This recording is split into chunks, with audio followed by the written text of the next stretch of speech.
I checked the connection with the thick cable and nodded. I smiled a little as I tightened the connection connecting this cable to the grating under the metal floor. I jumped back over the metal floor and checked my control panel again. Everything was in the green zone. "Okay, guys, let's get this thing going," I shouted. "Will we run it from a generator or from solar panels?" asked Dr. Ivan Divy. Ivan was the head of the Department of Theoretical Sciences at the Massachusetts Institute of Technology 5 years ago. Now he is one of my subordinates. A lot changes when the fate of humanity is at stake. My name is Dr. Denton Woods, and I am one of the smartest people on the planet. I can say this without seeming vain, because it is true. The year is 2048, and the world has changed its attitude towards everything. We are united as a society and as a planet. There will probably be wars in a few years, but they won't be over land or religion or any of the other things that no longer matter. Now we are separated by much more serious differences. About 10 years ago, scientists discovered a previously unknown asteroid. An asteroid like this wiped out the dinosaurs more than 100,000 years ago. This asteroid is larger and will likely destroy the planet. It's too big and moving too fast for us to send Bruce Willis, Ben Affleck, and the rest of the guys down there to drill a hole in it and save us. It has also been proven that we do not have any weapons, nuclear or otherwise, that could destroy this huge asteroid. This is simply the end for the third planet from the Sun. The asteroid, known as Shiva 2100, will hit Earth sometime in early January 2100 or late December 2099. We have approximately 51 years to escape. We want to leave at least a year before a cataclysmic event to ensure we leave the solar system. We don't know what will happen after. Some speculate that Shiva may strike the sun and seriously damage it. If this happens, our entire solar system will be at risk. So the idea of trying to settle on a planet in our solar system does not make sense. In the early stages during our planning, we found several planets similar to Earth. These planets are very close to Earth in atmosphere, gravity, and climate. One or more of them could be our best and greatest chance at life. The challenges were enormous, both in terms of capital, resources, technology, and brainpower. We had to invent new science and new areas of research as we planned it. This, of course, is what I needed. Several different ships and groups were planned. Each huge space ark will hopefully be able to transport thousands of people. Another problem was that the time it would take us to reach Earth-like planets would be measured in decades. This meant that most people who would make the journey would be very old or dead by the time they arrived. My best estimate, depending on the method of propulsion used, was between 47 and 50 years to our destination. I seriously doubted I would even be alive to see the ship depart. I am now 35 years old. In 51 years, I will be 86. Even if I had started the journey, I would have been long dead by the time we arrived. The people who will land the ship and organize the transition of our society to a new world will be born in space. The fact that the planet was going to be destroyed created a whole new order in terms of who could leave. Money doesn't mean anything anymore. With such limited space on ships, many people will be left on Earth to die. We had to be extremely selective in deciding who could leave and who could not. There are certain skill sets and jobs that are extremely valuable. We also want to provide as wide a range of genetic material as possible. We want every race and culture to be represented, but we still only have room for a limited number of people. Based on this, many people will not be able to make the trip. Specifically, we need teachers.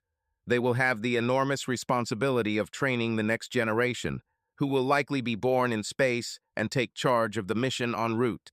We don't need basketball players. However, humans, which are taller and heavier than usual, require more resources in terms of food, water, and even oxygen, whose only skill is to jump and throw the ball through the hoop, simply will not fit in our space. We also don't want football players, golfers, hockey players, rappers, singers, baseball players, models, game show hosts, magicians, mimes, or Kardashians. It doesn't matter how much money they have or how great their skills are. They shouldn't apply. What exactly are the Kardashians doing? Almost overnight, society changed. Last year, there was no college in the United States that could produce enough players for a football team. Math and science clubs are popping up all over the planet. Every beauty in the world suddenly wanted to have a smart guy on her arm, which came to me again. In the old days, you had these guys who were called theoretical physicists. They were the rock stars of science. They sat around all day and made theories about what could be causing this or that. They could work for years on some crazy hypothesis, receiving funding from a large company or university. These gentlemen often spent their entire lives pondering interesting, but ultimately useless theories. Nowadays, at the top of the hierarchy is the practical physicist. This is the person who can turn these theories from pure mathematics and calculations into reality. This, again, is my role. Our group AFAB, the United American Alliance Against Extinction, commonly known as A4E, brings together all the resources of the entire American continent. This includes Canada, America, and South America. We plan to build a fleet of 4 or 5 huge ships. Each ship will be able to accommodate more than 20,000 people. It sounds like a lot, but when you consider that the population of our planet exceeds 7 billion people, this number is less than a drop in the ocean. We started the process of selecting people who would even be allowed to work on the project 5 years ago. If you're not working on projects, you probably won't go. We built our city, Star City, in Texas, where we conduct the research and development necessary to assemble ships. Every week, we receive thousands of applications from individuals and families who want to move to Star City. 99.9% of them are rejected. A huge wall surrounds the city to prevent outsiders from invading. This just shows how desperate people are to preserve their genes. The ships won't leave for another 50 years, but people are ready to die for the chance to get on the ship. Let it run from the generator, Ivan, I answered. The first thing we need to do is prove that the theory works. Then we can make it more efficient. Our main ships will have multiple propulsion systems. We will have a main engine powered by chemical fuel or solid fuel for fast maneuvers, but we will use solar sails for most of the journey.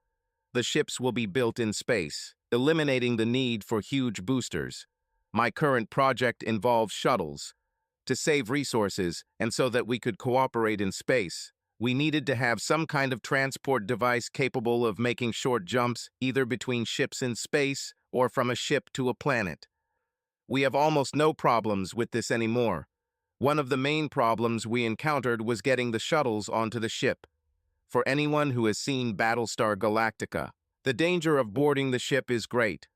The engineers' landing platform structures required tons of concrete and steel. The weight of these landing platforms was almost 20% of the weight of the ships. I came up with something that I think will save us weight, structural stability, and space. It will also reduce the amount of fuel we need and make our solar sails more efficient by reducing mass. My idea was to give the shuttles a landing system separate from their main engines. We would use magnetic repulsion for this. The shuttles would be equipped with magnetic emitters. The floor of the landing pad would be metal, with a grid of charged cables underneath that would turn the entire floor into a huge electromagnet. The computer could make sure that the polarity of the magnetic floor is opposite to the charge of the emitters. Thus, the shuttle and the deck would repel each other. We built a huge 1/3 scale Model B. We had a drone with emitters installed on it. Today, we flew the drone and it flipped the motors over the magnetic floor. We then softened the drone's landing using magnetic repulsion.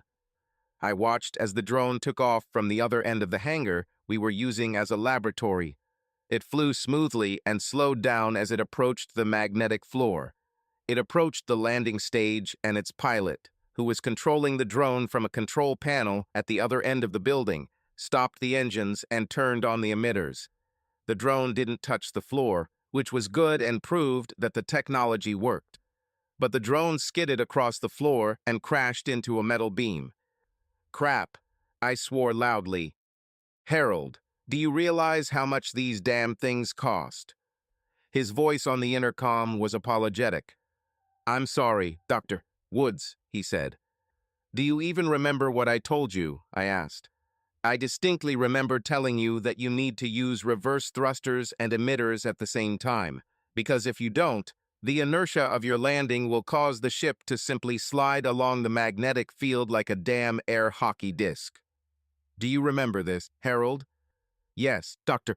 Woods, he said apologetically. Why did I say this would happen, Harold? I asked, like a teacher lecturing a schoolchild about a forgotten variable in an equation. Because the magnetic field has no friction, he said, so the emitters only support the ship above the floor. They do not provide braking or directional control. Take another drone, Harold, I said. And remember, these drones cost about $8,000 apiece. Sooner or later, we will start charging you for them. After a couple of tests, I watched as the drone flew in, slowed down using reverse thrusts, and then, supported by the emitters, landed softly on the metal floor. There was applause in the lab as months of work, construction, and testing finally came to fruition. Well done, you bunch of idiots, I said. All of you, get the hell out of here. Take the rest of the day off. Tomorrow we will demonstrate the concept and emitters in front of the board of directors and the guys from NEO. K and R will deal with this further. Next week we'll be working on something different. Everyone was happy and smiling. My success was, in fact, their success. Working in a team that solves problems and achieves goals provides much more benefits and stability. I also left the laboratory that afternoon. I envisioned a chance to relax and choose my next project from a list of literally hundreds of possibilities. Star City had all sorts of transportation systems, including a high-speed monorail and a very efficient subway system. I took the monorail and covered the distance from my laboratory to home in 5 minutes. I opened the door to my luxurious mini mansion and walked into the living room. The scene I found there shocked me. My giant brain, although accustomed to solving problems and concepts that could end the supercomputer, was not prepared for what I saw. A large man with red hair and very pale skin had rough sex with my wife. I'm 5 feet 9 inches tall. I have brown hair and eyes. I weigh maybe 160 pounds with wet steel-soled boots, but no more. The colossus on my wife, Beth, was at least 6 feet 4 inches tall and weighed over 220 pounds. As I stood there, barely breathing, not one of them noticed me. I don't think they would have noticed if the shock hadn't caused me to drop my keys on the ceramic tile floor. It was a moment that will forever remain in my memory. The jingle of my keys as they hit the tiles. A split second later, chaos erupted as this guy looked my way and Beth looked over her shoulder and saw me.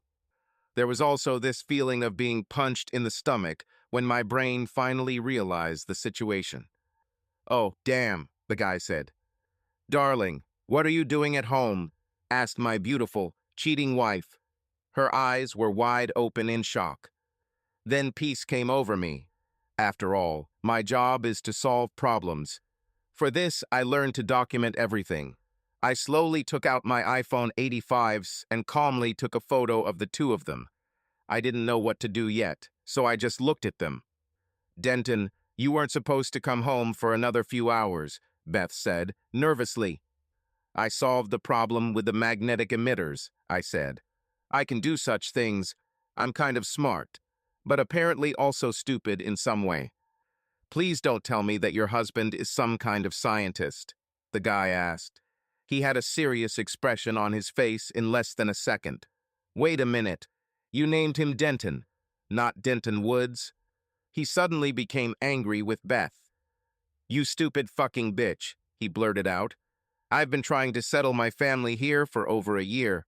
Do you understand what this means?" "He'll understand," Beth said, whining. "He'll really understand. I'll explain everything. It was just sex." "Then why did he take a picture of us?" the guy asked, looking around for his clothes.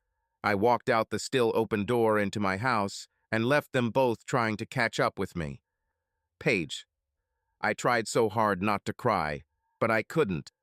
As the tears began to fall, Robert looked at me with contempt. "This is of no use to us," he said. "What can I do to fix this? What does he like?" "What do you mean?" I sobbed. "Does he have any weaknesses? Drugs, alcohol, women?" "What?" he asked. "I know he likes women. Look at you. Hell, only a scientist or maybe a high-end technician or engineer would have one like you. What the hell was I thinking?" "Probably the same as me," I said. "I didn't think at all. I was stupid and bored and lonely. My son studies in an advanced school. He is 7 years old, and I can't help him with his homework because I don't understand it. Most of the time I feel completely worthless. Do you know what I am? I'm a doll, or worse, I'm a trophy. Do you know what's the worst thing about all this?" "Yes," he answered sharply. "I know. I'll end up dead because of this. I'll end up dead because of some sex.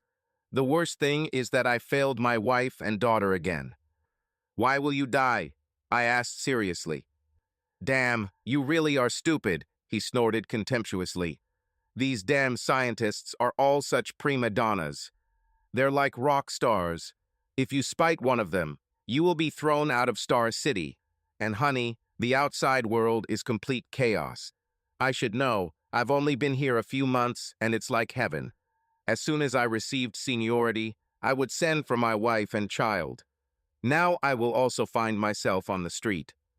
"There must be something he likes," he said. "Think carefully. What does he love most?" "Denton's not like that," I said.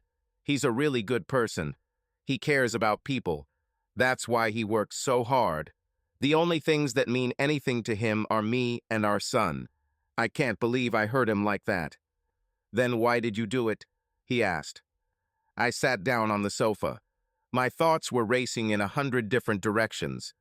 "Because I really love him," I said. "In fact, I love him too much. Sometimes it's very difficult for me to do what I need to do because I love him so much. Sometimes I need to do something bad to create a little space between us just so I can function." "What?" He looked at me as if I was crazy. "Okay, lady, it's time for me to leave. Tell your husband that I have no complaints against him, please. And tell him I'm sorry and it won't happen again." After he left, I cried for a while and then went to our bedroom. From a box hidden deep in my desk drawer, I took out a small necklace. It was gold with diamonds all over it. In the old days, it would have cost a fortune, but such things don't matter anymore. Although I don't understand why, I drew strength from the small, crisscrossed, jagged lines. At the same time, I felt dirty for what I had just done to a man who, from the first time he laid eyes on me, wanted nothing more than to love me and make me happy. "Dalton." "Hey, Dalton, your brother did it again," the dispatcher shouted as I walked in. Damn, I think they don't see he could have pulled his hat over his head if they tried.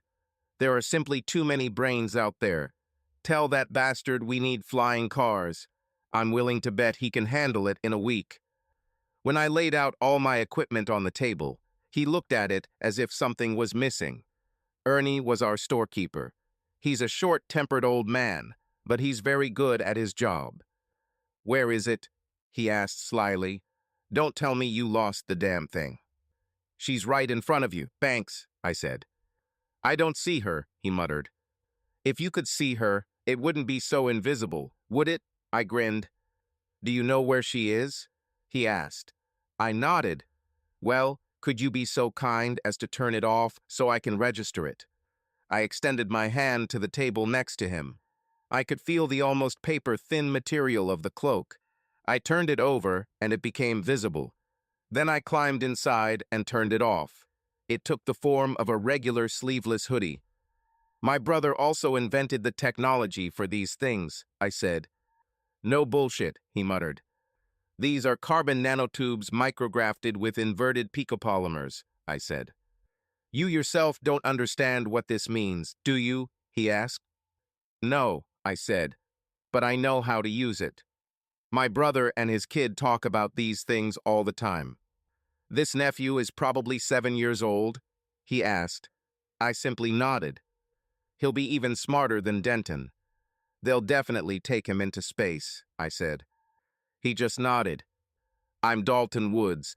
Denton is my twin. You can never tell by looking at us.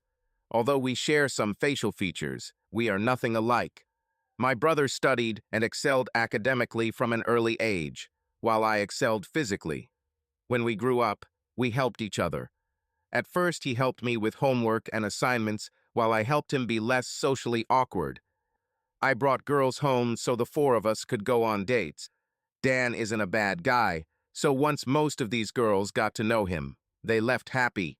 They could come to our home in the hope of getting a chance to meet an athlete, but none of them ever left disappointed or feeling wronged after spending time with my brother.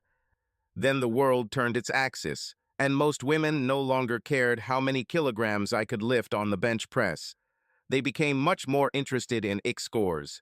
Society has always found attractive things that seem to promote survival, which is why men instinctively gravitate towards women with narrow waists, wide hips, and large breasts. Something in us says that such a woman can bear and feed healthy children. But now women just don't care how big your arms are or how fast you can run. No matter how strong you are or how fast you can run, you will not be able to lift or move an asteroid. It is intelligence and mental ability that will allow humanity to survive, and women everywhere quickly realize this. One of the things that no one thought about in our situation was mental instability. People have a sense of self-preservation. Well, most of us, anyway. But in a case similar to the baby boomers of the last century, who grew up knowing that because of nuclear weapons the world could end at any moment, baby boomers had the highest rates of suicide and mental illness of any generation before them. Our situation is worse. For baby boomers, the threat of annihilation was a possibility. The threat from Shiva 2100 is a fact. There is no doubt that the world as we know it will end. We know exactly what will happen and when. This has caused people all over the world to change the way they think about things. There is no sense of permanence. How do you think teenagers feel these days? There's no point in saving for retirement when you're more likely to die than retire to Florida. Children, grandchildren. Why bring into the world another life on a planet that may not exist? People all over the world just developed a screw-it attitude. Anything goes and anything is allowed. Crime has increased fivefold and is only getting worse. The only rays of hope are the places where ships are built. Most or all of them are surrounded by walls to prevent them from being taken over by people aspiring to get there. Even the rich are scared because being rich is no longer enough. Even being super rich is not enough. One of the unsuccessful attempts to create a group to build a ship was made by a consortium of billionaires. She failed. Part of the reason it failed was that all the billionaires involved wanted to be CEOs and were also trying to keep money. Most of them invested incredible amounts of money, but they had to save enough to remain billionaires, and when the project began to run out of funds, they blamed each other and refused further funding. Most successful projects are created by groups of countries and have almost unlimited funds. But even within these groups, the pressure and responsibility of trying to save the entire human race is enormous.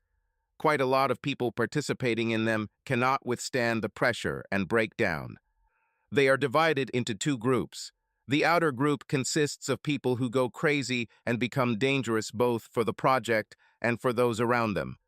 The in-group are people who just can't cope and are either suicidal or dangerous because they preach or talk about how pointless it all is. All these unfortunate individuals are our responsibility. I am Sandman. My job is to free these poor souls from their suffering. Sometimes they even ask for it. In many cases, the target individual simply does not want to live anymore, but does not have the courage to commit suicide. They can go online and we do it from there. Our job isn't just to give the target a quick, painless death. It's also to make sure the people around her don't suffer. What's the point if scientist shoots himself in the head after telling everyone he knows that the project won't succeed and we'll all die? This could cause a chain reaction among his colleagues and employees and become a self-fulfilling prophecy. So the Sandmen are called to the scene. We are not limited to just scientists. We care for anyone whose mental state poses a danger to Star City. So even if you look as cheerful as a chickadee, if you have committed too many crimes, you can be sent to the sand. Actually my brother, helped me get this job. I'm clearly not scientist material, but trust Denton to find a way to make me useful. I really don't have a hard time with my job. Sometimes I even like it. Murder is one thing, surgical euthanasia for the benefit of society is another. So don't call me a murderer and I won't kill you. When I left the office after dropping off my things, I headed to the garage. I smiled as soon as I saw him, but it wasn't unusual. Yes, I still drove my own car.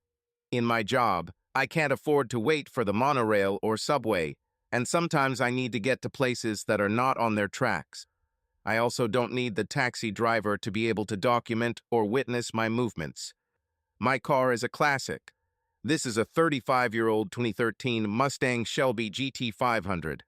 The car is reminiscent of a time when engine power mattered.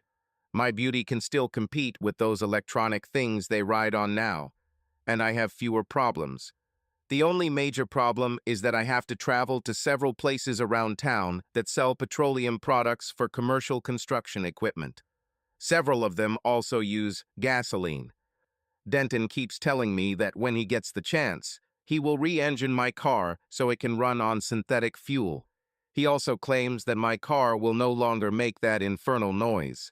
Sometimes Denton is just too smart for his own good. I tried to explain to him that this hellish noise is part of its charm and the car should sound like that. The car retains all the styling elements of classic Mustangs from every era. The car looks like it's moving, even when standing still. She just looks angry. Everything on the car is black. The body is painted glass black.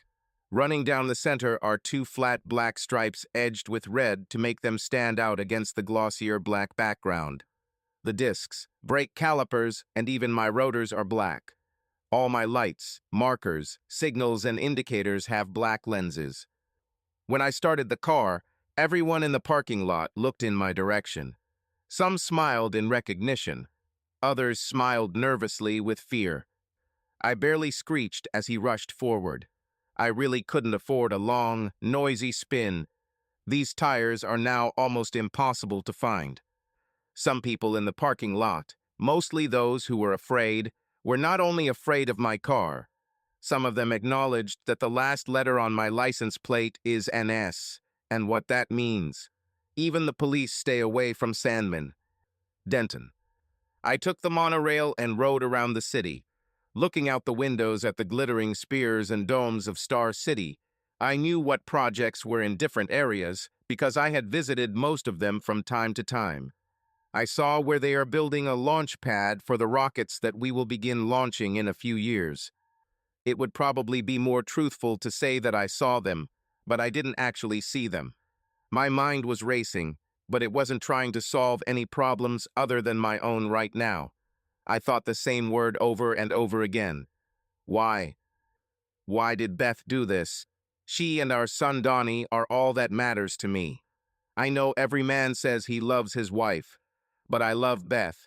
She has always been the air I breathe, the wind beneath my wings, and all this other sugary nonsense. And I took it for granted that she felt the same about me. When I walked into our house and saw them, it almost tore my still beating heart from my chest. I was too shocked to think about what to do or how to cope with it. What is the correct behavior in such a situation? I know what my brother would do. He would have killed this guy and probably Beth too. Dalton always thought there was something wrong with Beth. He only recently stopped insisting on this. This has been the case for the last 7 years. It's not even that long ago.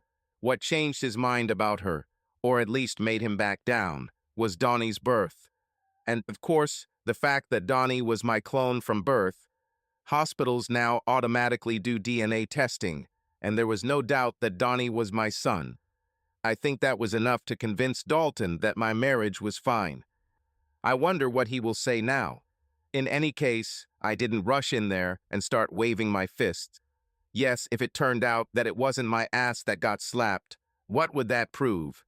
Is there some little known scientific fact that says that if you beat the other guy, it will open a time hole in the universe that will take us back in time to the moment she cheated on you so you can stop it? Or maybe I should have just stripped off, found an empty seat, and joined. Or was it supposed to be one of those subtle affairs where we, as adults, all sit down and calmly discuss what happened over a cup of tea with our little finger sticking out? And I didn't do any of that. I just turned around and left. The vibration in my pocket let me know that someone was trying to call me. I was sure that this was not a laboratory, so I didn't even bother to look who it was. I almost prayed that it was a laboratory, because then I would have a reason to go there, among the things I knew and understood, to hide. With hope against hope, I looked at the phone screen and saw, as I expected, that it was Beth. Before I knew what I was doing, I answered.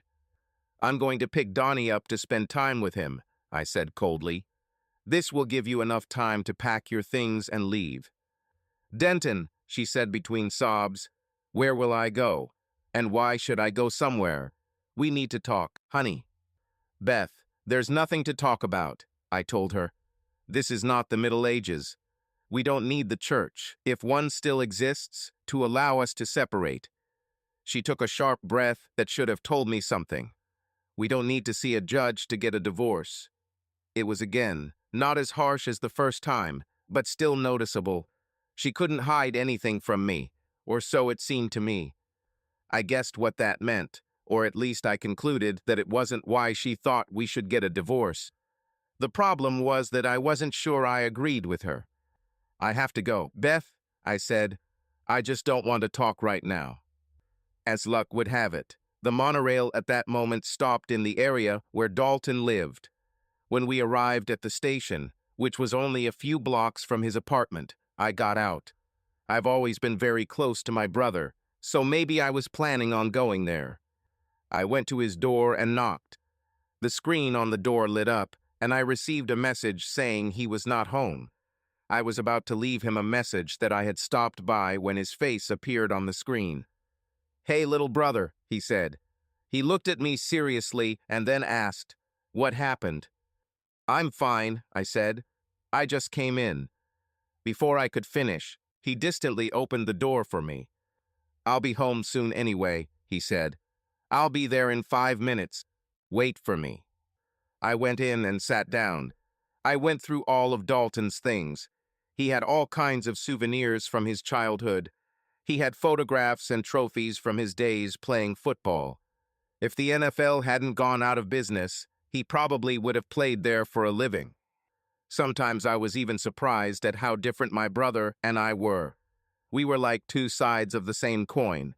As I was looking at a photo of us in our late teens, the door opened and there he was. Dalton was as big as a house and smiled like a Cheshire cat until he saw the look on my face. Then his face immediately became very serious. "Denton, what happened?" he asked. I could never hide anything from him, so it all came out. "That damn bitch," he said with contempt. "Denton, run this bitch out of town. The only reason she's here is because she's married to you. Throw her out. Let him try to live in a regular city for a while. Let him see what it's like to return home every day to the place where the theft occurred, because at the end of the world, no one cares. Let her live in a place where women who look like her are often attacked. Usually, this is done simply because some loser decides he doesn't care, because laws don't matter anymore." "I won't do it," I said. "I actually don't know what I'm going to do." He looked at me as if I had just laid an egg. "So who is this guy?" he asked. "Is this someone you know?" I took out my phone and showed him the photo. "Big guy," he said. "You probably did the right thing by not getting involved with him." As he looked at the photo, he clicked a few icons on my screen. He returned my phone and we talked about other things until I had to go pick Donnie up from school. Dalton drove me and I agreed. I liked being in his car, but I've never had anything like this. This car was brutal. Everything on it was manual. even the gear shift and transmission, and the car drove like a racing car. You could feel every bump and bump in the road. What I loved most about the car was the way it pinned you to the seat every time you hit the gas. He dropped me off at Donnie's school, waved to us, and drove off. Donnie was waiting for me outside the school.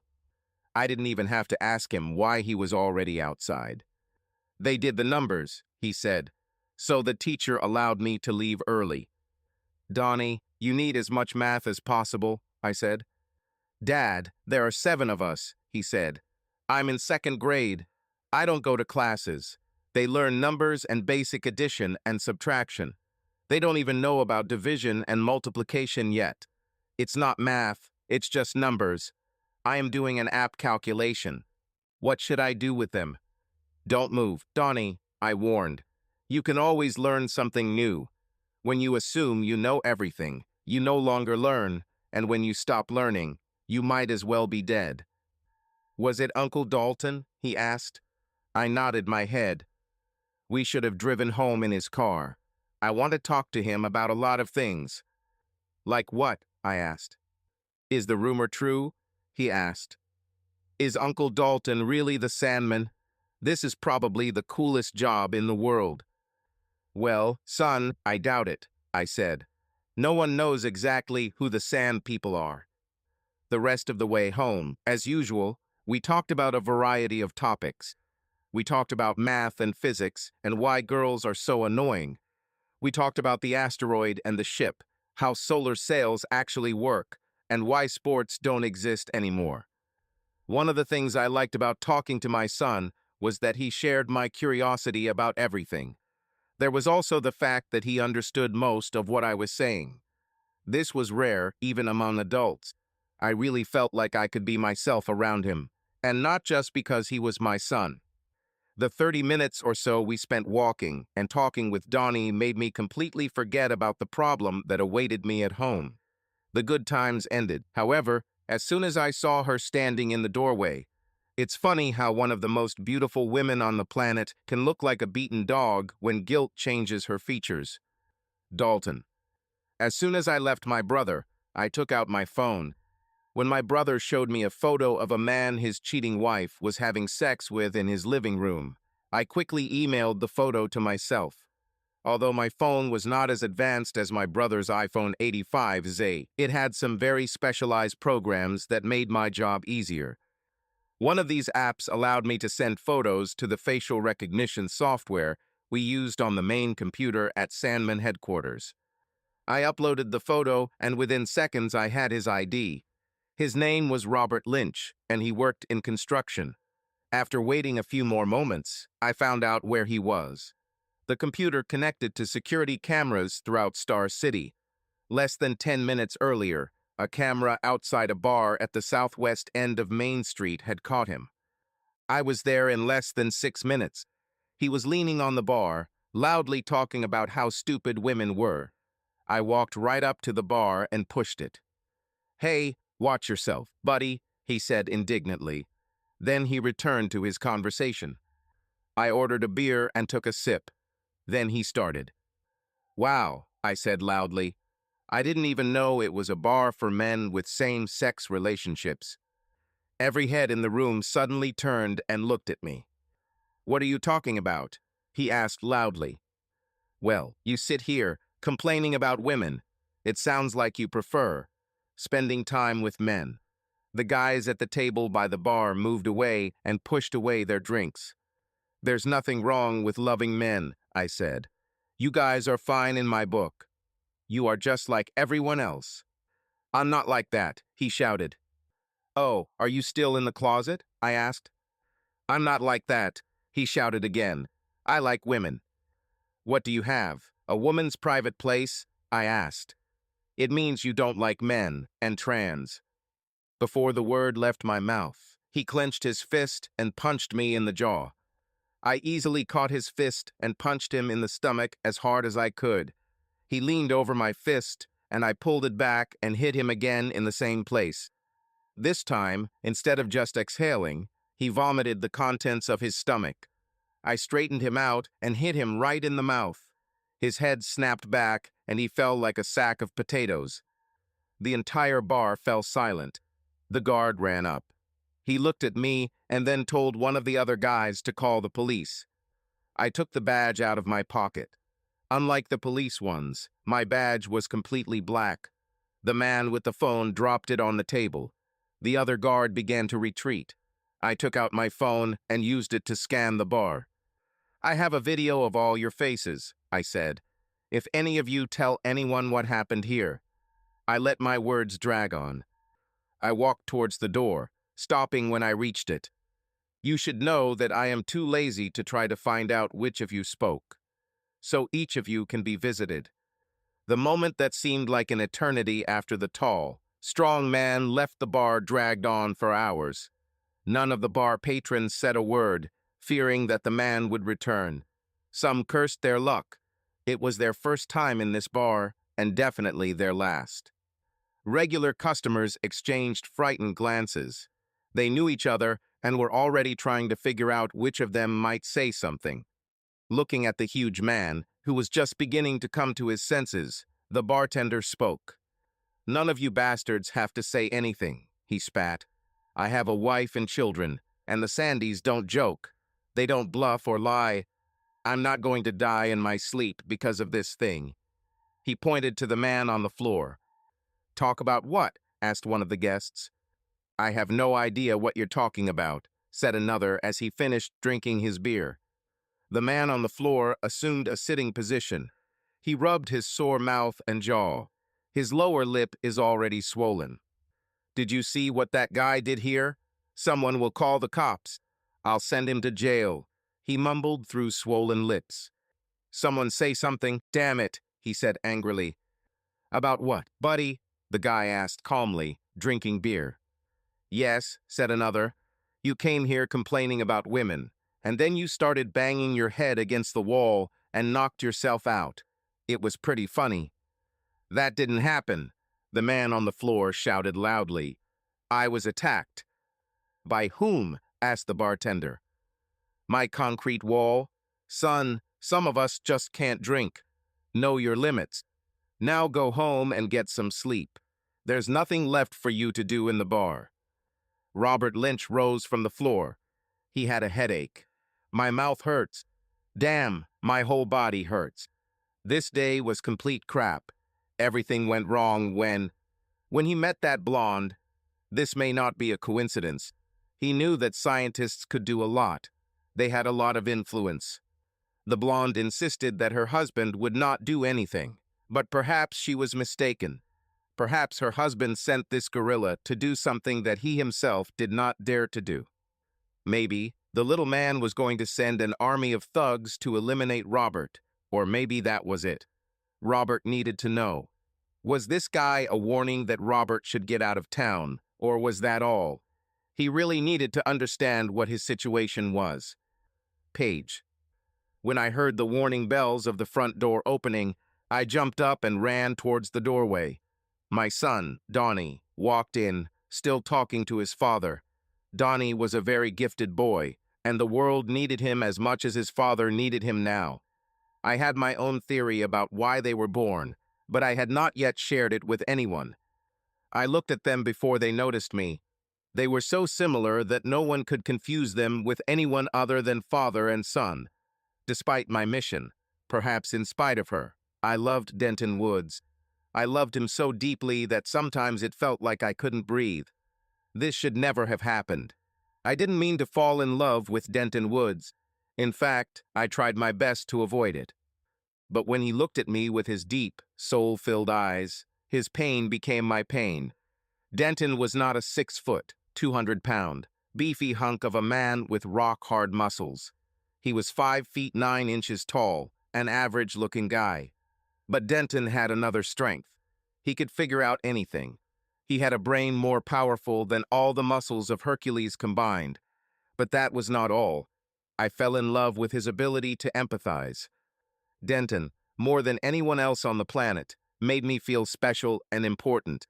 In all the time I knew him, he always put me first. When we first became friends, he was too shy to ask me out. I had to arrange random meetings by chance. Even after the third or fourth such incident, when I suggested that our meetings should be destined, he did not understand this.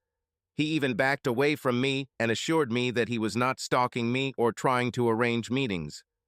"Denton, I never imagined this," I told him. "Why did you even think that I could think so?" His answer told me about the kind of person he was. "Look at you," he said quietly. "Your hair is the color of spun gold, eyes like the sky. Your lips, so plump, are made for kissing. Your body is almost impossible to describe in words. I may be supposed to be a great scientist, but I can't even come up with a formula or theory for how all these curves could come together in one body. You're simply too beautiful to exist." I remained speechless. "Here I am," he continued. "There's nothing to look at me. 10 years ago, before the discovery of Shiva, you probably would have laughed at me just passing by. For tens of thousands of years, humans have been programmed to be attracted to members of the opposite sex with better genes and traits that indicate survival. Women want a giant with huge arms and big breasts. Secondly, they want good looks, about 50 overly white teeth, and a huge bank account. But today, everything is turned upside down. All kinds of supermodel-looking women are now chasing engineers and physicists. Some of my colleagues just arrange meetings with hot women, but I swear to you, I don't do that. I would never do that." He was very sincere. He begged me to believe what I already knew because I was the one setting up these meetings. "So would you consider going on a date with me?" I asked, blinking my eyes and smiling. "You're so beautiful that almost any guy would do it," he said sadly. "But I'm probably not that kind of guy. Don't get me wrong, I understand that. I see benefits on both sides. Women, like everyone else, are afraid. We all want to live. We want to have healthy children, and we want them to live. We also want to live our lives in at least relative comfort, with security and freedom to do whatever we want. And these days, to have all this means to be involved in one of the projects to bring humanity into space. Perhaps these women are simply using what they have to get what they need. They could always use their crassitude to lure men and turn their heads. Now they're just using it on a different type of man." I smiled when he said that. "And the boys," he continued. "Hell, I don't blame them at all. All their lives these guys have been humiliated and ridiculed, or even ridiculed for being smart. They had to stand back and watch like these massive guys who think that the ruler is when you don't go down the slide until the guy in front of you gets off so as not to collide with him. This is their time to shine and get everything they have been denied most of their lives. This is the true retribution of the nerds." "Aren't you one of those nerds?" I asked. "Not really," I said. "I never envied guys who had women. I also don't get nervous around women because I've had a lot of them for most of my life." I was shocked, but then he didn't seem as nervous around me as I expected. "My twin brother is a former football player," he said. "We're very close, and he always brought home loads of girls, so I had plenty of them too. We always looked out for each other." "So why aren't you married?" I asked. "I have a complex," he said shyly. "I was overcome with a cold. I was not told about any complexes or oddities. I was hoping it would be something minor, like bondage or having to wear a suit or something like that." "What kind of complex do you have?" I asked. "Are we really going to go that far again?" he asked. As soon as he said it, I knew it was probably going to be something I wouldn't like. But I also knew that for the success of my mission, for the good of humanity and my immortal soul, I had to not only find out what it was, but also accept it and pretend to like it. "Sorry," I said. "I just like hearing you talk." "That's good to hear," he said. "I always thought I rambled on and on about obscure scientific concepts that only interested other nerds." Then he stood up and waved goodbye to me. I was both disappointed and fascinated. Back in the present, when I looked at my husband, I felt as if my heart had been ripped out of my chest. I was such a fool. After that first glance, he never looked at me again. As much as I tried to make eye contact to try and read him, he wouldn't even look in my direction. For the past 8 years, This man had literally worshipped me, and now he couldn't even look at me. The worst thing about all this was that I couldn't explain to him that I did it for his sake. For our sake, I didn't care about my fucking mission anymore. Over these 8 years, I fell in love with this man as much, if not more, than he loved me. I wanted more than anything to find a way to tell him the truth. But I was so afraid of losing him that it made me catatonic. I needed some distance from Denton and the way he made me feel, so I foolishly tried to pretend to be someone else. I wanted a different perspective.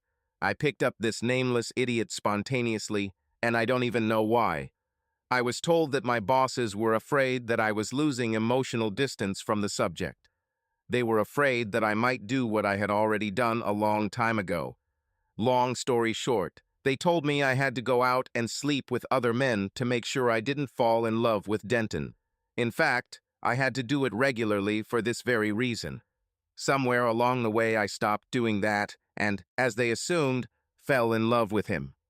The truth is that I stopped sleeping with other men just a few weeks into my relationship with Denton. Why I did this today was beyond me. Perhaps it was because I recognized a face at the supermarket and suspected that I was being watched to make sure I was adhering to protocols. I think I was going to take this idiot to my house and just send him away. I did this several times when I thought I was being watched. But the bastard didn't want to leave without a piece, so I thought I could just give him what he wants and get rid of him. Since I didn't take the pills, there was no way I would let him get into me. It was just for Denton. I just wanted it to end quickly, but then a disaster occurred. Now I was in danger of failing in my holy mission. But more importantly, I risked losing my husband. I decided to attack instead of waiting and defending. I just walked up to him and hugged him. He pulled away from me as if my touch was burning him, and I saw that I had hurt him more than I had ever imagined.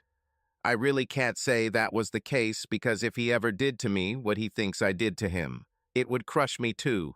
That's the problem with love. She makes you vulnerable. He pulled away from me as if I were covered in dirt and he was wearing a new white suit. I also didn't like the expression on his face. "We'll talk when he goes to bed," he said. "Dan, I'm so sorry," I said. "I swear to you, this will not happen again. This shouldn't have happened at all this time. I did not like it. I simply had no choice." "Well, that's something," he said. "I expected to hear from you that it was just sex, and it didn't mean anything. Or maybe you'll say it was because you felt lonely because I work all the time. But apparently this was bound to happen sooner or later." We spoke quietly so Donnie wouldn't hear, but such a wave of anger passed through me that I began to sweat. I pulled Denton into the kitchen away from Donnie. "What the hell does that mean?" I hissed. "Explain it. Why did this have to happen? Are you implying that I'm an easy girl or something?" "Nothing like that," he said. I looked at him fiercely.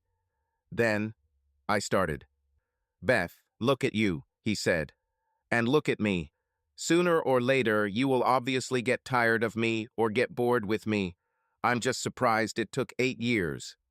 He pulled his hand out of my grip and walked back into the living room to see Donnie. I stood there, still feeling the fingers where I had grabbed his wrist, and cried bitter tears. Even after all this time, the man probably most responsible for saving a huge chunk of humanity doubted he was good enough for me. I remembered I started talking about our acquaintances. Over the next few weeks after our first conversation, I tried not to see Denton as often, and I especially paid attention to the fact that if we met in one place, I always got there first. I also made sure that he came to me or came to a place where I had already been, and not the other way around. There were a lot of things that irritated me back then. For example, sometimes I would agree to go to a certain place, like a restaurant or a market, and Denton and I would both end up there, but he wouldn't come over to talk to me. Sometimes he didn't even notice I was there. It finally occurred to me that Denton wasn't really in on this game of seduction. He really wasn't involved and had no idea that we were supposed to end up together. I needed a different approach. I had a friend who was dating one of the guys who worked with Denton on some car or something. I asked her to invite Denton to a barbecue with some of the other guys they worked with. I got there and spent most of the morning fending off advances from a series of guys who looked like half the cast of Revenge of the Nerds. There were even a few nerd girls who tried to flirt with me when they saw that all the male nerds had failed. I was already tired of the fact that if another nerd came up and made some vague Star Trek or Big Bang Theory reference and then told me about his work, I would scream when Denton walked in. He smiled shyly at me from across the room, and I rushed towards him. "You seem to be quite popular," he said. "I told you that you are incredibly beautiful." "Denton, I've been thinking about this for weeks," I said. He looked at me curiously. "Remember when you said that you have some kind of complex?" I asked. He smiled and just nodded. "Love," he said. "What?" I asked. "This is all?" I was expecting something weird, like whips with cat tails suspended over a cauldron of flaming spiders. "Oh, that sounds fun," said the guy who just came to our conversation. "You are Dr. Denton Woods, aren't you?" he asked admiringly, extending his hand. I gave him an icy look. "I read all your articles and I." He paused for a second, looking at both of us. "I'll leave," he said, realizing that his company was unwelcome. I pushed Denton into the corner. "How the hell can love be complex? Everybody wants it." He pointed to the short, fat man and his statuesque girlfriend. "This is Dr. George Somerville. He is brilliant in the field of developing drive systems for spacecraft. We are working on an ion drive for the ship. I don't want to get too technical because it would bore you, but before he met Marga 2 years ago, George was a 43-year-old virgin. Marga participated in the Miss Universe competition 3 years ago. She was engaged to some actor before George. Do you really think they're in love?" "Why not?" I asked. "They look happy." "She's happy not to live in a 5-story building with no elevator in the rest of Los Angeles," he said. "She loves that she lives like a princess and lies around on her butt all day. So if this is love, then maybe she loves him." "So what's wrong with that? He seems happy," I told him. "So it doesn't bother him at all." "Oh, he's really happy," he told me. "George doesn't like her either. I had dinner with them several times. George doesn't even know her middle name. He simply adores women. Now that he gets it, George has gone wild. He's already being cheated on.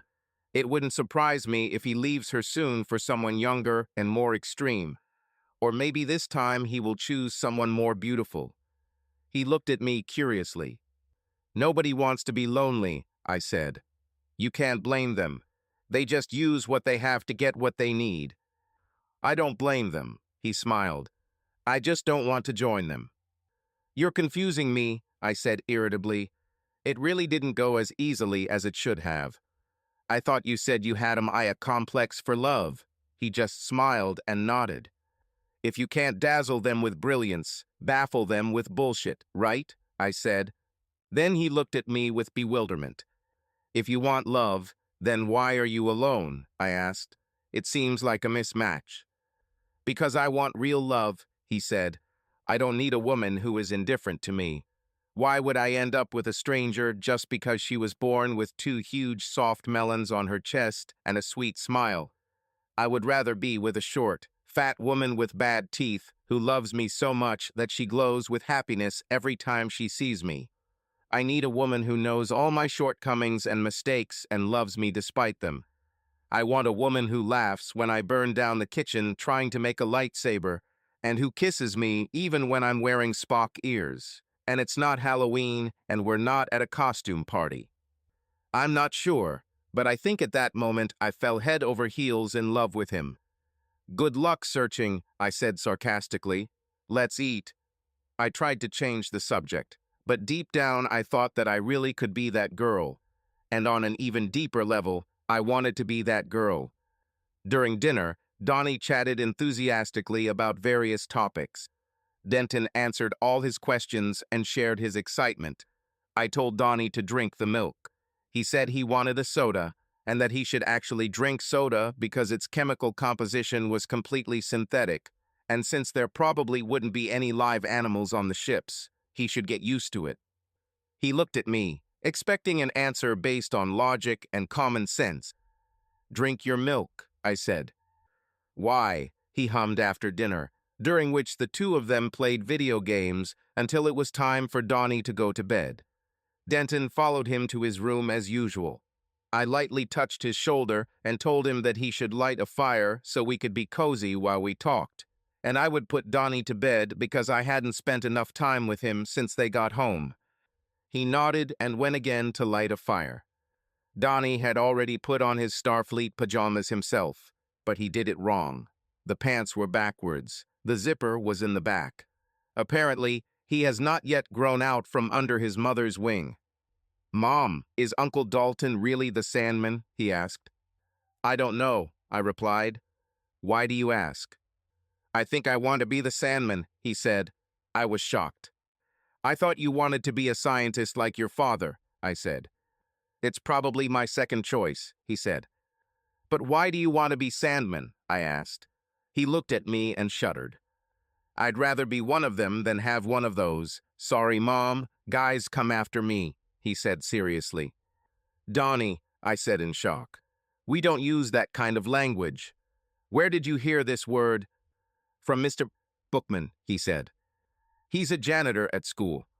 I heard him and his assistant JJ Evans talk about it. They're both big black guys. "Everyone is afraid of the Sand People. Mom, what would you do if the Sand People were following you?" "What should I do?" I asked. "There's nothing you can do," he said. "If these, sorry Mom, guys are following you, they will catch up with you. You just have to wait for them to come. Everything is over." I just shook my head. "Say your prayers, baby. Don't forget to include everyone. I will cover you with warmth so that you will be free from sin." I began. "Until the Sandman comes," he said sleepily. I shook my head again. "Mom," he said, "I changed my mind. If I become a scientist, I could invent something to defeat the Sand People. Here's what I need to do. I need to make something that can be kept on the bed or in the pillow so that they can't do anything." I nodded. "What will you do until then?" I asked. "Sleep with one eye open," he said, holding tightly to the pillow. "Eventually, we'll just have a bunch of guys waiting for the Sand People and fighting them. They will prepare all day long, and as soon as night falls, they will go to war with the Sand People. Light output. Enter the night," he said sleepily.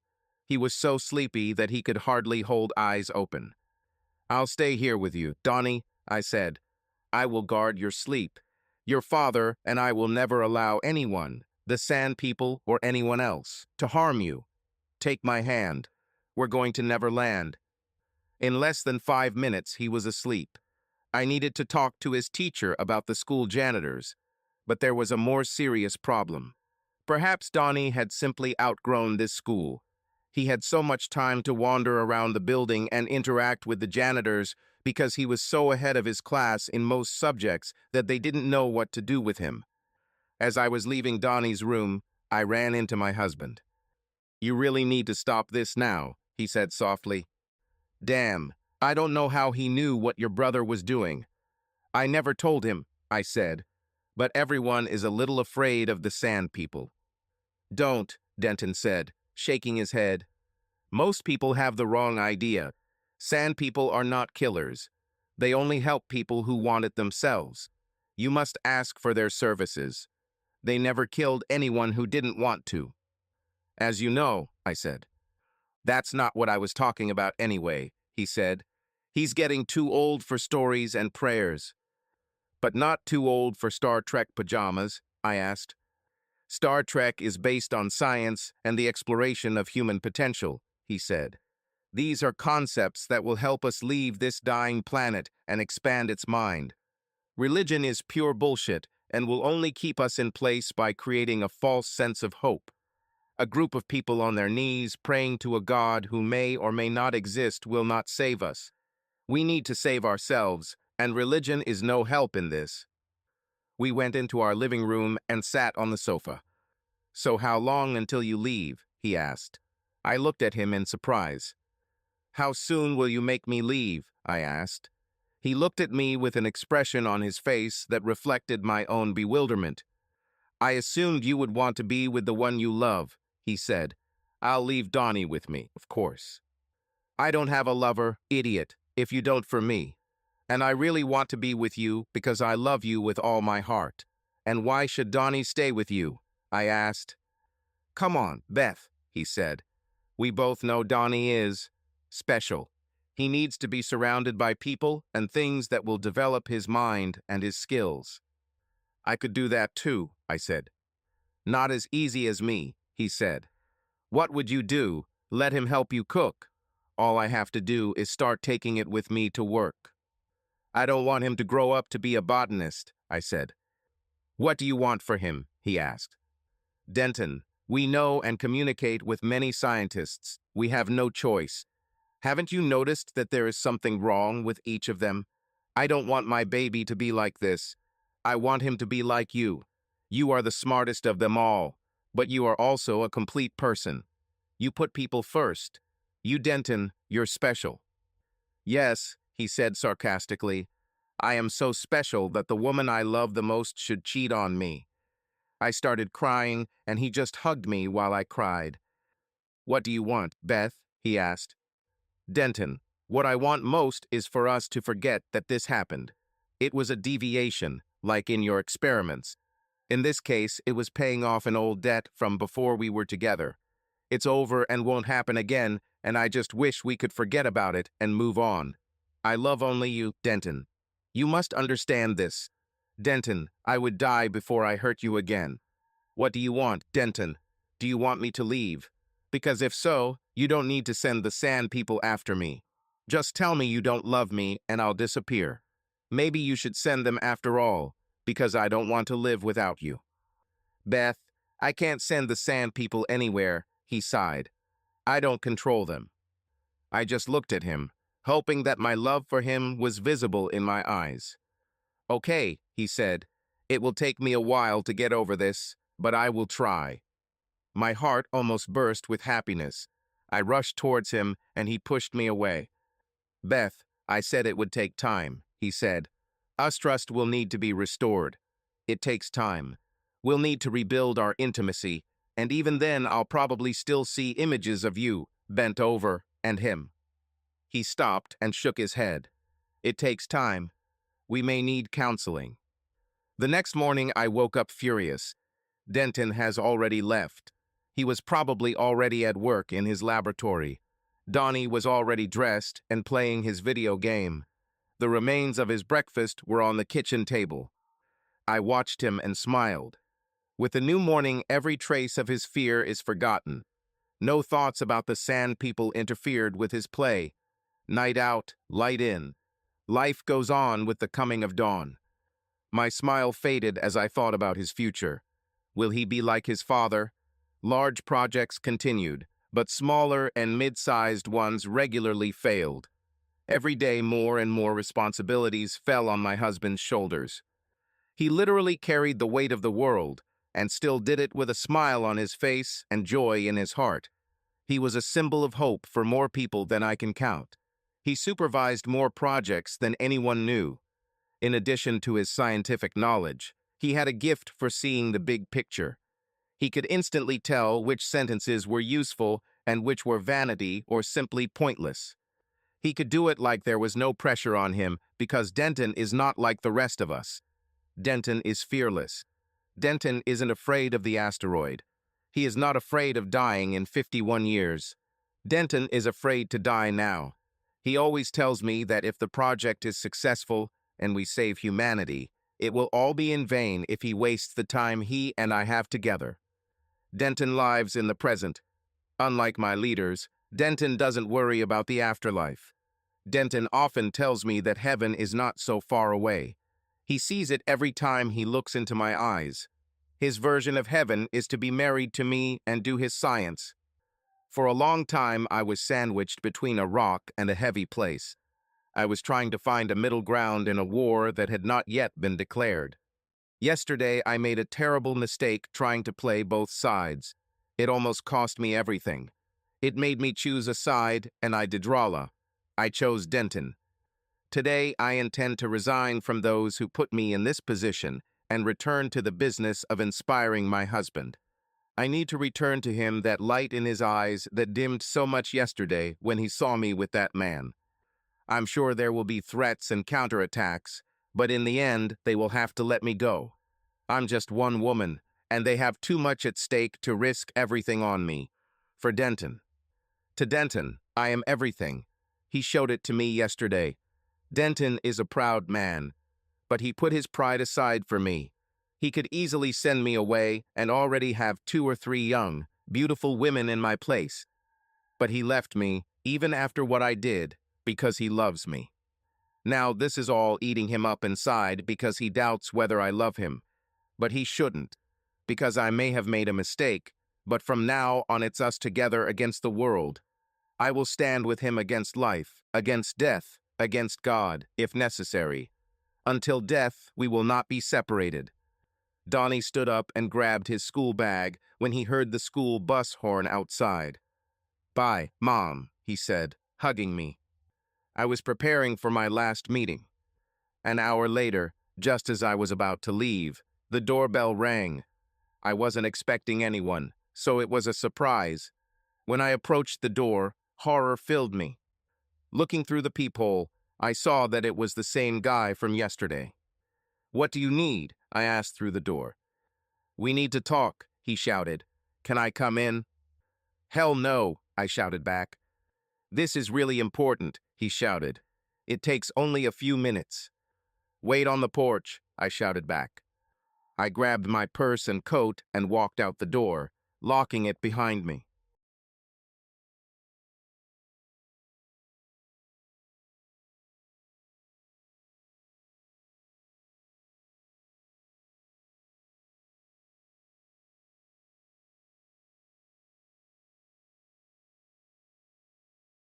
"You look good," he said with some difficulty. "No need for pleasantries. Let's get down to business," I said. "Yesterday, a guy at a bar beat me up for no reason," he said. "Any chance it was your husband?" "No way," I replied. "Denton is not that kind of person. I already told you."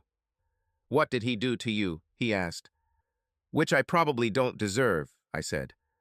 "What?" he asked. "I don't see a single bruise on you." "He forgave me," I said. "What a fucking weakling he is," he snorted contemptuously. "I would beat you to a pulp." "You mean what you claim he did to you?" I blurted out. "That's the difference between you. He knows that beating me or you won't make him feel better, and he loves me too much to ever hurt me. So unfortunately, he got all the pain for my stupidity. I will never put him through this again, so if you're done, I need to go." Like Denton, I prefer the monorail. I boarded the train, going deeper into the city. For some reason, the trip felt different this time. Perhaps it's psychological. The added pressure of what I was about to do probably made me nervous. I walked into a store that looked just like any other store on the street. I walked past the man behind the counter and through a door that said, "Employees Only." Behind the door was a storage area that looked like any other storage area in any other store. Shelves of ordinary goods adorned the walls. There was a mop and a mop bucket filled with dirty water in the corner. I put my hand on a seemingly ordinary tile on the wall. As soon as my hand touched the tile, it was scanned and a hidden section of the wall was revealed. I pressed the wall and it swung freely on well-greased hinges. Behind the hidden door, everything changed. The room beyond the door looked like any other church. Richly decorated icons and decor covered every surface of every wall. 2 small rows of leather benches stretched from the pulpit at the front of the room to the back wall. It was a very small church, but very luxuriously furnished. I wondered again how they managed to hide all this in Star City. Then I remembered that although the church had fallen out of fashion, it had never been banned. War had still not been declared. "How are you, my daughter?" he asked, emerging from the hidden alcove. "Father, we need to talk," I said. "I can't do this anymore." His eyes narrowed to slits, then he relaxed, and the good-natured expression returned to his face. "You're just worried, nothing more," he said. "The pressure of your precarious position and all the sacrifices you have made in the name of God are weighing on you. You're just tired." "It's not like that. Damn it," I screamed. My shrill, angry voice reverberated through the room, and two men who looked like guards jumped out of the same alcove where the priest had appeared. "You are blasphemous," he said, shocked. "You used obscene language in the house of the Lord." "I'm done," I said loudly. "I can't do this anymore. I won't." "But, sister, you must," he said. "Do you know how difficult it was to put you in this position? Do you know how much your training cost us? And you have already repaid it several times over with the information I gave you and the assistance I provided in infiltrating some of your people into this city," I replied sharply. He looked at me warily. "What do you mean, your people?" he asked. "Don't you mean to say, our people, sister? Are you having another one of your little attacks? I remember the last one was about 7 years ago, after you gave birth to a child for your goal. You also wanted to leave then. Why don't you take a few days off? Why don't you tell your target that you have a sick relative? We could even arrange for a letter to be written and sent to your home. You could spend time in a monastery. You haven't been there very long. Perhaps a few weeks of prayer, reflection, and meditation would be enough to bring you back to normal. My daughter, I will also pray for you myself. Instead of praying for me, why don't you just go and relieve yourself in your hat?" "Father," I said with the same calmness, "everything is fine with me. I'm normal. I just realized that I love my husband and child more than I love your business. I'm a Christian, Father. I believe in God, and I try to do everything I can. Only good. The problem is that some of the things the church forces me to do are not good. Yesterday I had sex with a man I'm not married to, and I saw your spy following me into the market to see what I was doing. Sister, you may not understand all the things we do, but believe me, they are necessary. You are in the position you are in for the most serious reasons. It is imperative that you remain steadfast in our cause, or everything is lost. Sometimes we need to do a little evil to do more good. Your current situation is a perfect illustration of this. We ordered you to have sex with other men to prevent you from falling in love with the monster that we are. Entrusted you. Apparently, this was not enough. Perhaps we should have made you do this more often, because you still seem to fall for the man's charms and... Father, if you ever call my husband a monster again, I will beat the crap out of you here in your own church. I'm telling you, I don't want to be a part of this anymore. God's love is the church, it seems, and not like that.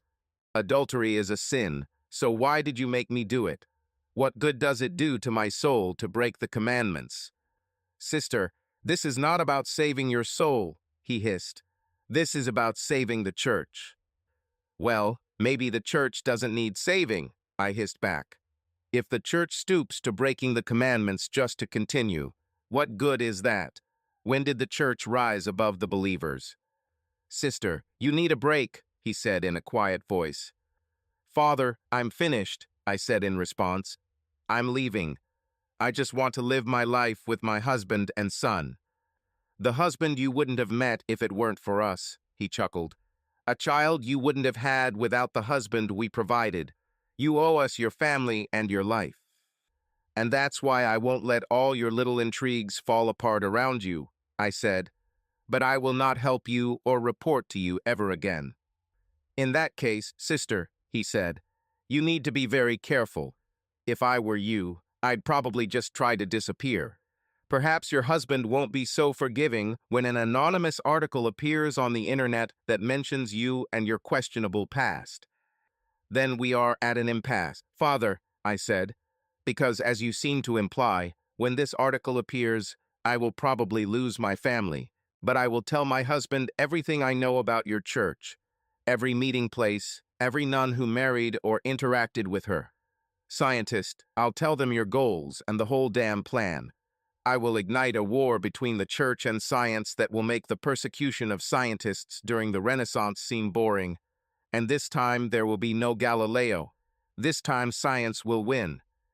His face distorted. Look at the world around you, Father. Even now it is falling apart. Crime is rampant. Humanity turns inward and becomes more brutal due to its fear. There are only a few places left on the planet where order still reigns, and everyone is trying to get. Groups of scientists are working in these places to save humanity from our doomed planet. When we discovered Shiva, people all over the world were looking for something to save them. The church spoke. This won't happen to them. You told them that God would not allow his creation to be destroyed. But day after day, this rock is approaching the earth. Without science, we wouldn't even know it existed.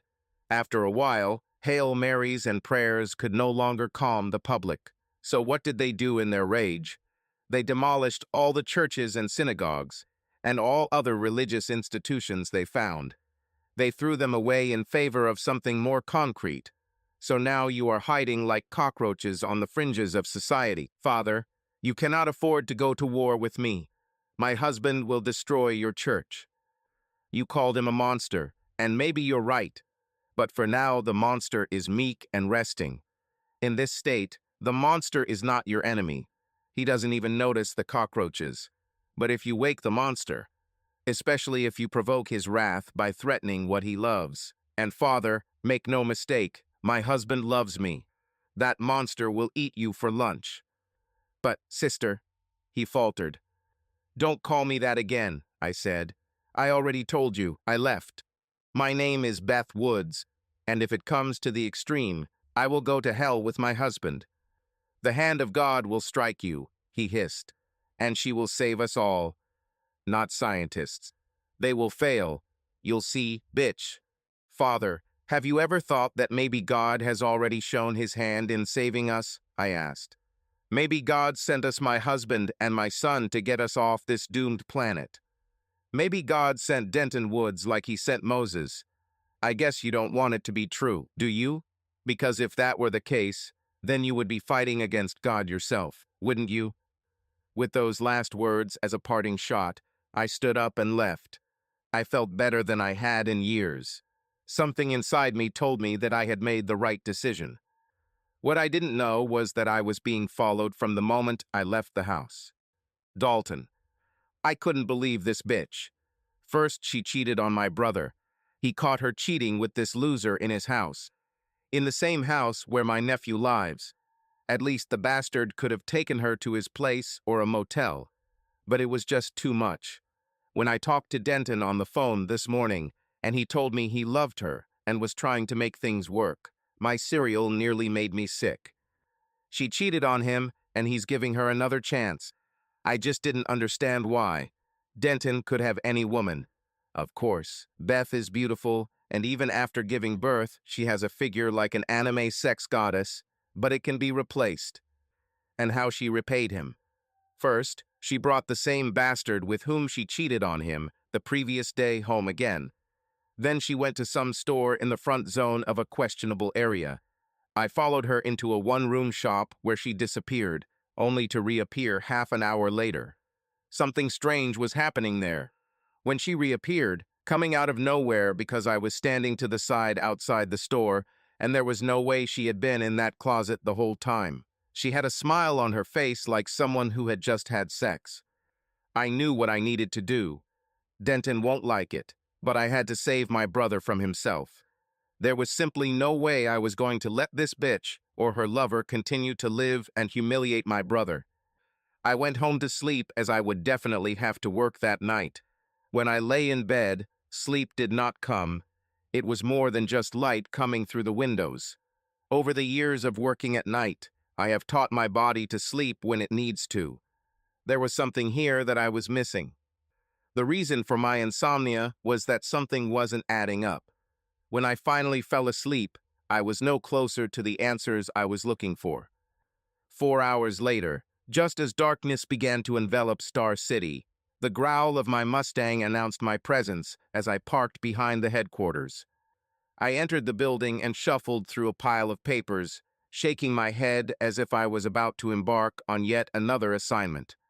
As I approached the glassed-in area to grab my supplies, Ernie looked at me and smiled. Strange thing, huh? He asked. Yes, I said. I just can't understand it. This bastard has everything to live for. Why the hell would he die? He's relatively young, and he's not some damn scientist. He works in construction, so there's not much pressure on him. Dalton, haven't you learned yet? Ernie asked. For some people, the thought of the world ending is confusing. You said he was young, right? Well, maybe he'll still be here when Shiva arrives. He works in construction, so he's not even guaranteed a place on the ship. Or maybe it's something else. His wife could have left him. He might have just been diagnosed with cancer or something like that. Maybe he's just crazy. At least he had enough sense to ask for Sandmen. Would you rather he go out and do shoddy work on a component of a ship that your nephew might one day live on? When you talk like that, I said, but it's still strange, because I know this guy. Ooh, this is really confusing, he said, but it's not the most confusing thing I've ever heard. Ernie had a million stories. I always listened to him, so in this case, not listening would have raised alarm bells. Okay, old man, what's the strangest story you've ever heard? I asked. Remember old man Lincoln McGillicuddy? I nodded. He was one of the first generations of Sandmen. These guys came out with very little equipment when the rules were not yet clearly established. Link was tasked with helping a woman. The woman no longer wanted to live because of the guilt of cheating on her husband. She knew he would find out, and when he found out, their marriage would end. She just didn't think she could look him in the eye, and she also knew that no matter how much he loved her, he would never forgive her. So she called Sandmen. Link got the case randomly. It was the case that drove Link crazy, he said. I don't understand, I said. I've dealt with 3 or 4 cheating wives. It's just the times. This damn asteroid and our whole way of life makes people desperate and... Ernie raised his hand. Dalton, the woman was Link's wife, he said. You let me know when you get such an opportunity. I walked away from the screen, shaking my head, Ernie's laughter coming from behind me. This was almost as bad. Hell, I never liked Beth, but she made my brother so happy that I put my opinions aside. She was also the mother of my nephew. For this alone, I had to make her death quick, painless, and pleasant. Regarding the death of her lover, things weren't going to be so easy for him, but it will be a lot more fun for me. I drove through the city and came out in front of a crumbling apartment building.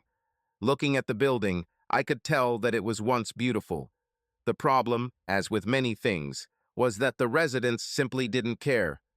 I think it's a fact that the world will end, and the earth will be destroyed within your lifetime, probably made trimming your lawn pointless. But damn. I put on my cloak, again thanks to my brother's intelligence and ingenuity. As I stepped out of the shadows around the building, the soft rubber soles of my boots made my steps as silent as the grave. There were several people standing in front of the building, but none of them noticed me as I walked past them. There was a guy who seemed to be in the final stages of alcoholism, drinking a bottle of liquor wrapped in a paper bag. Judging by his clothes and shoes, he seemed like some kind of minor office worker. He will never live to see the end of the planet at this rate of drinking. There were 3 or 4 men standing around talking about the baseball of days gone by. I stood next to them and listened to the conversation. I wish I could join. They were talking about one of my favorite teams, the 2012 Detroit Tigers. They made it to the World Series and failed, but it was still a great team. As I entered the building, a couple of them noticed that the door opened and closed for no apparent reason. Most people who notice such things chalk it up to a software glitch. As soon as I entered the building's lobby, the atmosphere and mood changed. The yellow paint, which had faded over the years, and the general disarray reflected the neglect visible on the outside of the building. The large man was screaming at the small woman who was cowering on the floor in front of him. He raised his hand, and she recoiled in fear. She whispered something under her breath. "What did you say, bitch?" he demanded.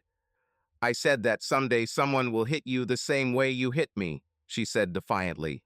That sounded like an invitation to me, so I quietly stood between them, and even as anger filled his eyes because of what she said, I punched him square in the face as hard as I could.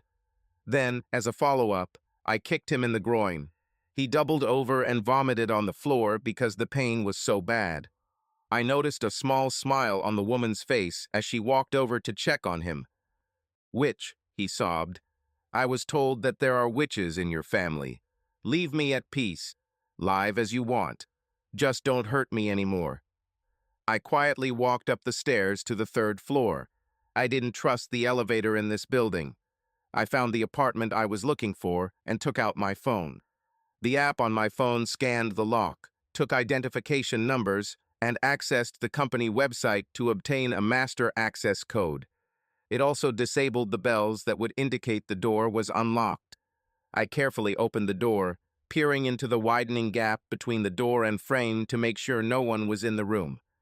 The room was empty. Lynch was obviously in the other room. I locked the door behind me and went to look for him. Under the cover of my raincoat, I put on my oxygen mask. As I searched from room to room, I finally found it. He was on the balcony. On the table next to him lay a baseball bat and an antique pistol. I walked up to him and quietly grabbed the gun from the table, throwing it over the balcony railing into the dirt and debris of the alley below. He was looking in the other direction and didn't even see the weapon fall. He turned his head back and noticed that there was no gun. Anxiety showed on his face. He looked around to see if it had simply fallen off the table. Then I took the bat. Since he couldn't see me, the bat seemed to be floating in the air in front of him. His eyes saw it, but he didn't want to believe it. I swung the bat as hard as I could, hitting him in the stomach. I could have killed him by simply crushing his skull, but that was not my goal. I didn't want to give this bastard an easy death. I wanted him to suffer the same way my brother had suffered and would suffer. My blow to the stomach probably damaged some of his internal organs. If he had made it to the hospital, he might still have been saved. He would just have to call 911. He fell to the floor of the balcony. I needed answers, so I removed the hood from my cloak. His eyes got so big, I thought he was going to have a heart attack when he saw my head hovering above him. You, he gasped. "Sandmen," I finished for him. "But I don't want to die," he stuttered. "And maybe you won't have to," I said. "So this has nothing to do with that bitch from yesterday," he said. "She told me the truth." "She told you the truth," I said. "The problem is that her husband is my brother, and while he may believe in this whole forgive and forget thing, that's not my philosophy. Still, there's a small chance you might get out of here alive." "I'll do anything," he whined. "Shouldn't you give me sand? They say sand makes you have pleasant dreams and you don't feel pain. I could really use that right now." "Answer first, and later," I said. "The first thing I need to know is how long did your affair with my daughter-in-law last? How long have you been sleeping with that bitch?" "There was no affair," he said. "I met her yesterday at the market. She is beautiful. Who wouldn't try to talk to her? At first, she didn't pay attention to me at all. Then, when I was watching her, I noticed that someone else was also watching her from a distance. He was writing something down. I was not sure that she saw him, but suddenly she began to reciprocate. Then she asked me to leave the market with her. If she offered this, I would have taken it. Returned to her house, she tried to refuse, so I just sat on the couch and told her that I would stay there and explain everything to her husband when he came home. To get rid of me, she gave me a piece of herself. It was terrible. You know how they say there's no such thing as bad sex? Well, they're wrong." Finally, I noticed that she was not moaning. She was praying. "Do you know how the old Christians prayed?" "Prayed?" I asked. He nodded. "And she was crying too. It does a lot to a guy's self-esteem, you know? Like having sex with me was so bad that it made her cry. It was like the worst thing she'd ever done." He walked into the room exactly then. All this only made my situation worse. I was ready for his reaction. I'm a pretty big guy, and he's small. I could even let him hit me a couple of times, but he just looked at me as if his world had just collapsed. And our world could still collapse, I said. Yes, I know, he said. Honestly, I didn't even know who he was until it was too late. Then you showed up at the bar and beat me to a pulp. I was confused, and all these idiots at the bar were claiming that I beat myself up. Oh boy, are you sure you don't have some of that sand? I put the breathing mask back on and took out a small bag of sand from the pouch on my belt. I was going to just leave him to die in agony. Damn, I was going to give him the most painful poison I had, but I changed my mind. Before he could say anything, I threw a small amount of shiny sand in his face. It dissipated and, like alcohol, evaporated, leaving no trace. The sand took away all his pain, and at the same time made him feel high and become obedient. He will follow my instructions to the letter. I couldn't save him anymore. One of the Sandmen's strictest laws is that if anyone sees us, they must die. So even though I couldn't save him, I did the next best thing. I made him write a suicide note explaining why he called Sandmen. His last wish, expressed in the note, was for his wife and child to be brought to Star City. I knew that the higher ranks would pay attention to this. The sacrifice of the deceased worker was powerful karma. They wouldn't want this to work hello against the project. I gave him another portion of sand and made him hold the note. The note also explained how he initially got tired of waiting for Sandman, so he tried to kill himself with a baseball bat. 10 minutes later, making sure that no traces of my presence remained, I went down the stairs. The woman I saw earlier was leaving the destroyed apartment with a huge smile on her face, holding 2 battered suitcases. Her jeans were so tight that I could almost read the brand of her panties as her ass swayed back and forth. She went from feeling like a mouse to walking full of life and confidence in just a few moments. I couldn't help myself. I grabbed her tight ass as I walked past. She screamed, then turned in all directions. "Whoever you are, you better not do this again," she said warily. "I am a powerful witch." I walked up behind her and grabbed her ass again with both hands. She melted and just let me do it. She seemed to like it. She was still standing there, waiting for me to do it again as I left the building. It's a pity that she couldn't see me. This could be fun. I checked and found out that my brother was late for work in his laboratory. I entered his house the same way I allowed myself to enter Lynch's apartment. I looked around for Beth because I needed more answers. I finally found her. She was writing a very long letter to Donnie. On the table nearby lay a letter addressed to Denton. She kissed the photo of herself and Denton that she held in her lap and suddenly pulled out a very ominous knife. She raised the knife to her own throat, and I rushed across the room. I grabbed her hand just in time, but she still managed to cut herself. But it was not very deep and did not penetrate so far as to be life-threatening. She looked around in all directions. Then she took out a cross on a chain. "Lord, I know that damn priest has probably already told you that I'm crazy, and if I love my husband more than all this crap shit they make me do means I'm crazy, then so be it. But let me die to end my involvement in all this. I've already caused the man I love more pain than I can bear, and I won't do it again. God, oh, shit," she screamed as my head appeared out of nowhere. "Dalton, it was you, wasn't it?" she screamed. "It was you who moved my knife, not God." I threw the cloak on the floor and shook my head. To hell with the rules. This woman, no matter how crazy she is, obviously loved my brother. She probably loved him even more than I did. She was willing to die to avoid causing Denton further pain. There was no way I could let her die. "Beth, I need you to tell me the whole story from the beginning," I told her. "But no matter what happens, I'm on your side. We can get through this. We can do this. But if I have to calm you down, I won't let you die. At first I thought Denton was just a coward for forgiving you. But this is one of those Transformers things, isn't it?" She looked at me in surprise.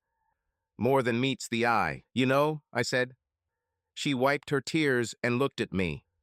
You really are Sandmen, aren't you? She nodded. You know, your nephew is scared to death of you. Everyone is afraid, I said, and for good reason. Now tell me the story. Not now, she smiled. There's someone else who deserves to know just as much.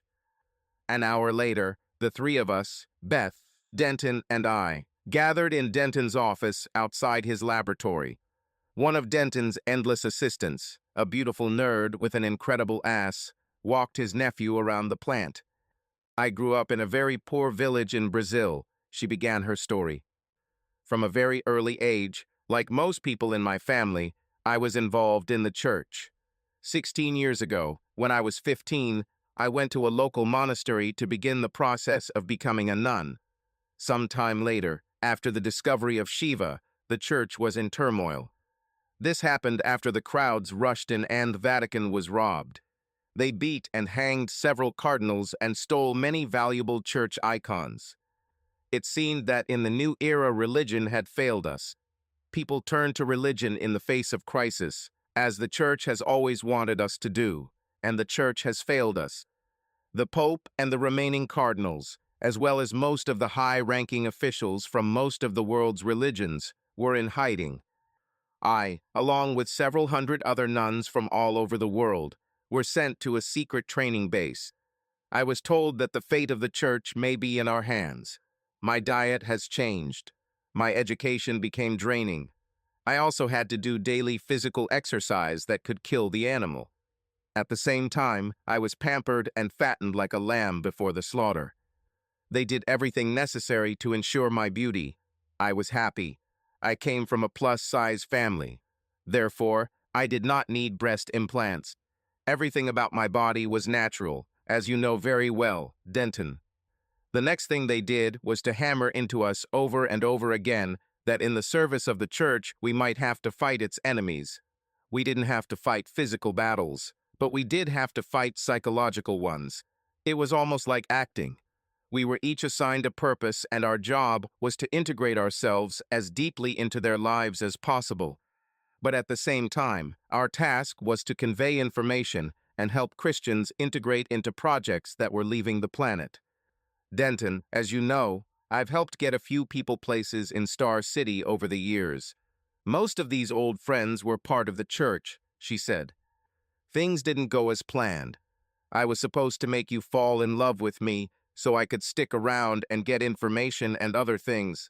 But Denton, it didn't work. Of course it didn't work, he said. I saw that my brother was on the verge of tears. She stood up and walked towards him, pressing his head to her chest. Denton, you're an idiot. It really didn't work, she said. I fell in love with you long before you fell in love with me. I had to make you want me so desperately that you would be willing to do anything for me. I ended up stalking you. You didn't even ask me out on a date. I started to think that something was wrong with me. Remember when you told me about how many women who dated scientists had ulterior motives? Remember you told me that what you really wanted was a short, fat woman to love you.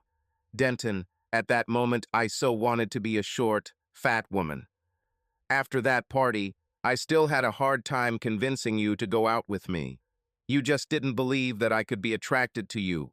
And even when we started dating, you kept pointing out other guys who you thought were suitable. I'm better. I had to pretend to be sick at your house to spend the night. And while you thought I was sleeping, you finally said a few things that made me realize that you have feelings for me. Denton, before I met you, I went through years of regular sex classes. They wanted to make sure we were all ready to meet any and all of our targets' needs. But you were the first person I voluntarily had sex with outside of those classes. To make sure that what happened didn't happen to me, we had to have sex with men other than our purposes. What do you mean what happened to you? Denton asked. What am I trying to tell you? Stupid, she said. Denton, I love you. I always have. From the day I met you, I didn't sleep with anyone else until I was forced yesterday. Having sex with someone else was just impossible. I couldn't do it. But they started watching me much more closely lately. I was missing meetings and, apparently, was talking too much. So they put a person on me to spy on me. I think I should tell you that they've been worried about me for quite some time. I let things happen that just weren't part of the plan. What things? Both Denton and I asked. Denton, I tried to leave a few years ago and a couple more times after that, she said. But they threatened to expose it all to you. And I won't. I risk losing you.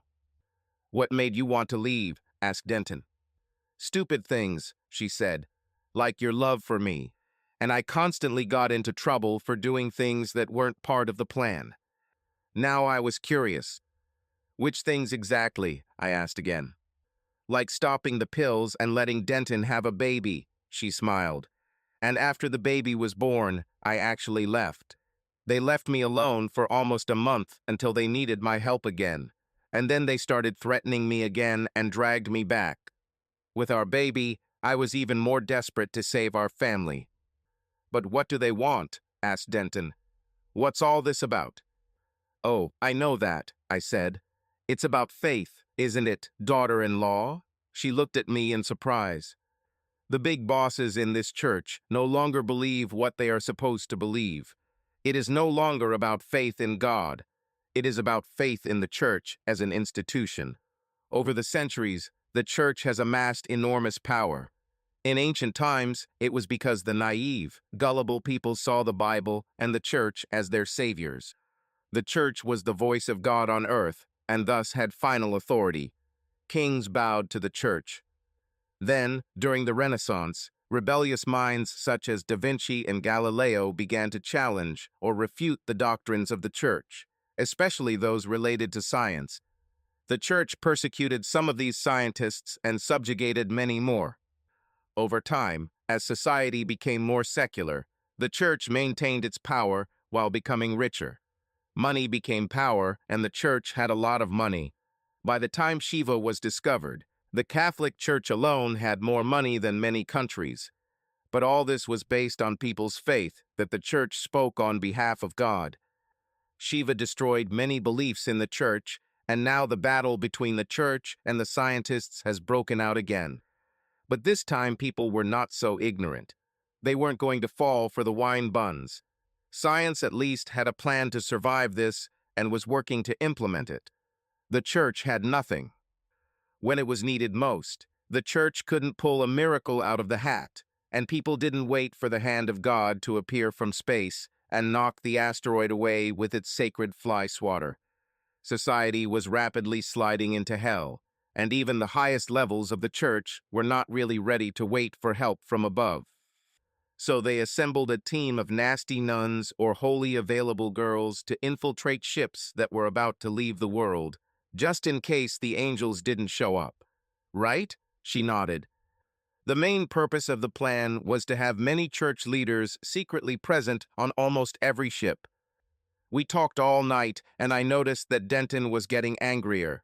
He had never been particularly interested in religion before, even though she wasn't the one for him. He never minded others having her. He considered it a minor vice, like smoking.